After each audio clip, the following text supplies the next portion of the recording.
गांव के बाहरी इलाके में एक पुराना महल खड़ा था जिसे लोग डर से देखते थे।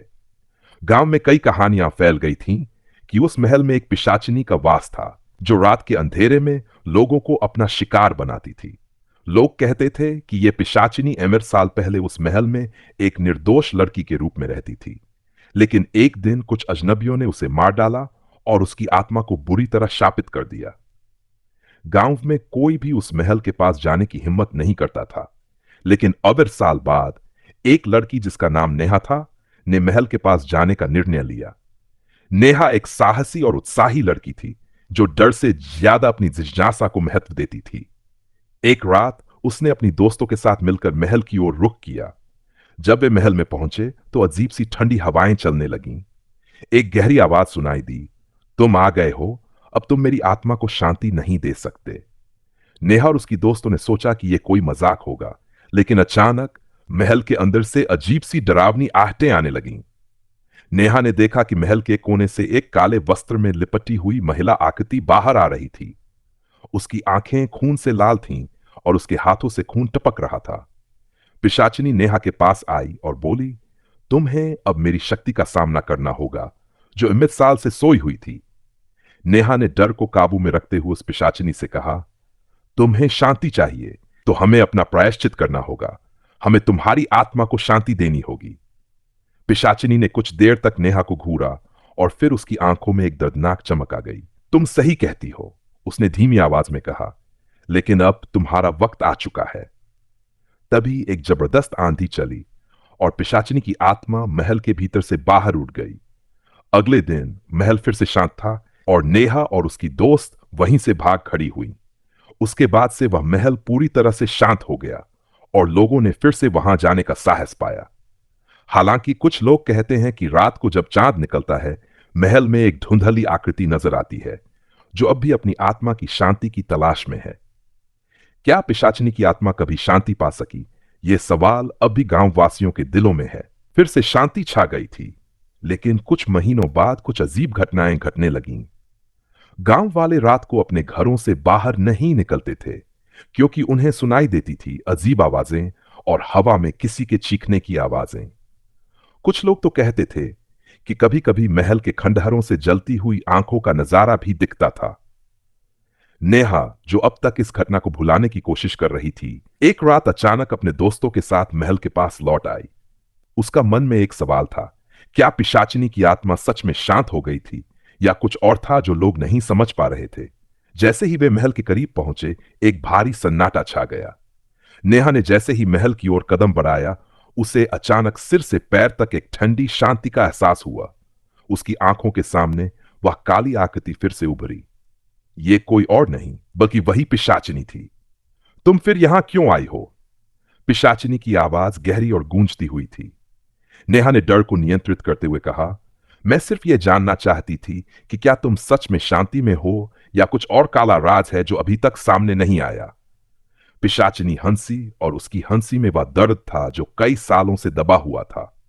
तुम नहीं समझ सकती नेहा, उसने कहा, मैंने जिस दिन अपने अपमान का बदला लिया, उसी दिन से मेरी आत्मा शांति से परे हो गई।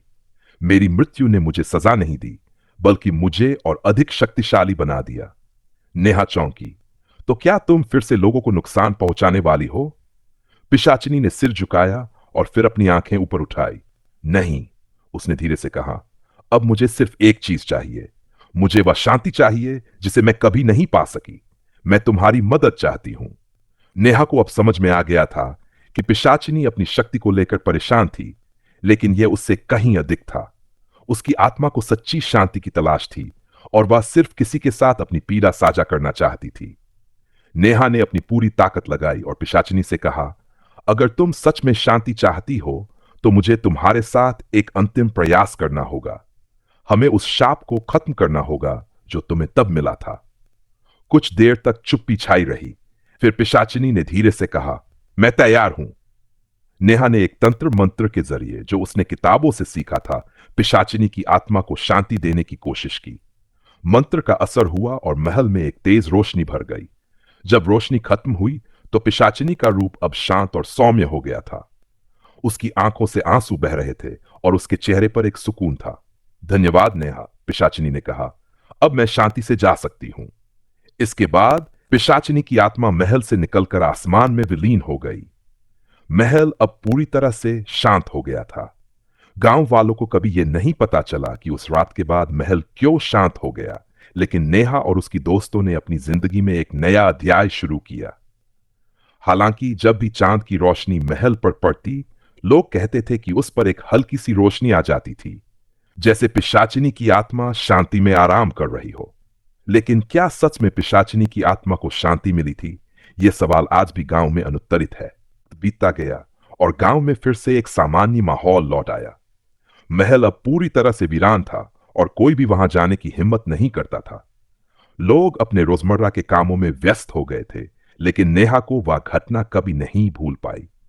उसकी आंखों के सामने हमेशा वही काली आकृति और पिशाचिनी का चेहरा घूमता रहता था। एक रात जब नेहा अपने कमरे में अकेली बैठी थी, उसने अचानक बाहर से अजीब सी आवाजें सुनी। ये आवाजें बिल्कुल वैसी ही थीं जैसी उसने महल में सुनी थीं। वह डरते हुए खिड़की के पास गई और देखा कि महल की ओर एक हल्की सी धुंध उड़ती हुई आ रही थी। उसने तुरंत अपने दोस्तों को फोन किया, लेकिन वे भी उसी रात महल के पास जाने के बारे में सोच रहे थे। क्या तुमने भी यह आवाज सुनी? नेहा ने घबराते हुए अपनी दोस्त सिमा से पूछा। हां, हम भी सुन रहे हैं, कुछ तो गड़बड़ है, सिमा ने जवाब दिया।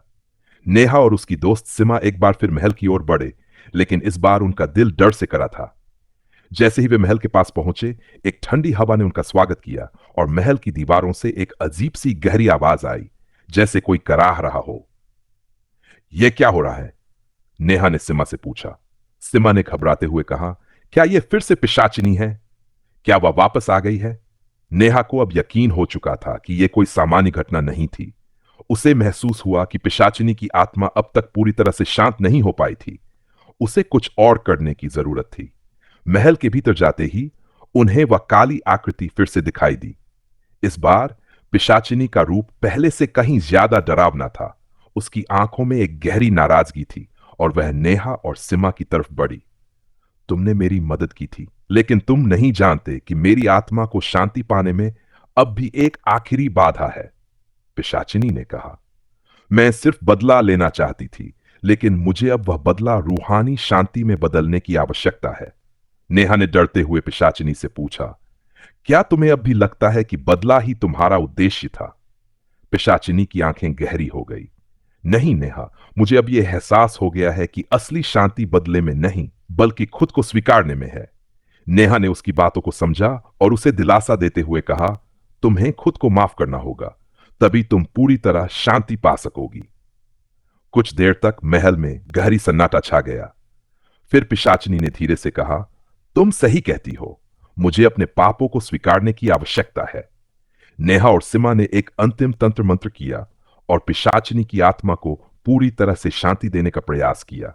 इस बार महल में एक अद्भुत रोशनी भर गई और पिशाचिनी का रूप धीरे धीरे गायब हो गया। उसकी आंखों में अब शांति थी और उसकी चेहरे पर एक मुस्कान थी, जैसे उसने अपनी पीड़ा को छोड़ दिया हो। महल में सब कुछ शांत हो गया था। नेहा और सिमा वापस लौट आए और इस बार उन्होंने महसूस किया कि पिशाचिनी की आत्मा को सच में शांति मिल गई है। लेकिन एक रहस्य अब भी रह गया था। हर साल जब चांद अपनी पूर्णता को प्राप्त करता है, महल के पास एक हल्की सी रोशनी दिखाई देती है। लोग कहते हैं कि यह रोशनी पिशाचिनी की आत्मा की शांति का प्रतीक है और वह अब कभी किसी को परेशान नहीं करेगी। अब महल के पास जाने वाले लोग डर के बजाय श्रद्धा से उसका दर्शन करते हैं। पिशाचिनी की आत्मा को शांति मिल चुकी थी और गांव वालों ने यह सीखा कि हर आत्मा को शांति पाने के लिए अपने पापों को स्वीकारना और माफ करना जरूरी होता है।